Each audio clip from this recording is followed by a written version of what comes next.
The year is 1770, and it's Easter at the Vatican. As part of Holy Week, the Papal Choir performs Gregorio Allegri's Miserere Deus.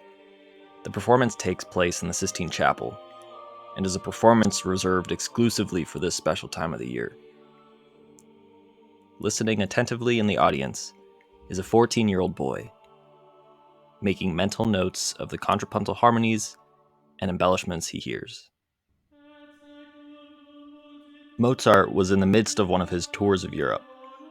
He happened to be hitting the Italian stops on his tour during Holy Week, and was in the crowd listening to one of these rare performances.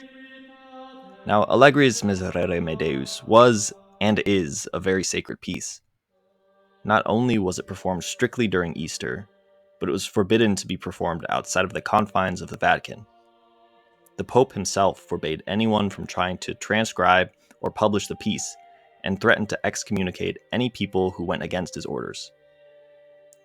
So with the Pope essentially copywriting the piece under sacred decree, Mozart, in typical teenage boy fashion, pirated it.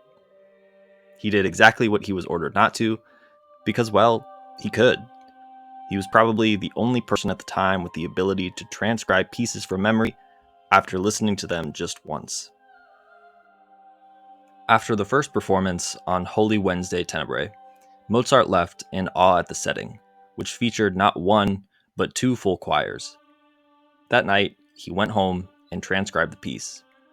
He then returned on Good Friday to listen again and correct any errors he had in his original transcription. It's not completely clear what happened to Mozart's transcription, but the most commonly accepted version is that shortly after transcribing the piece, Mozart sold it to British music historian Dr. Charles Burney. Burney then went on to publish it in London in 1771. The release of the piece only bolstered Mozart's fame and generated more buzz around his image. Eventually, the published piece circulated to where it was originally conceived in Rome, to the current pope at the time, Clement XIV. It's thought that Mozart's father, Leopold, wrote an anonymous tip to the pope, indicating Mozart as the creator of the transcription, which isn't particularly hard to believe given Leopold's known tendency to brag about his son's genius as much as he possibly could. Pope Clement immediately summoned Mozart to appear at the Vatican. Luckily for Mozart, it wasn't to excommunicate him. Rather, the Pope was so impressed with the accuracy of the transcription, he embraced Mozart's musical genius and awarded him the Order of the Golden Spur, an award equivalent to papal knighthood.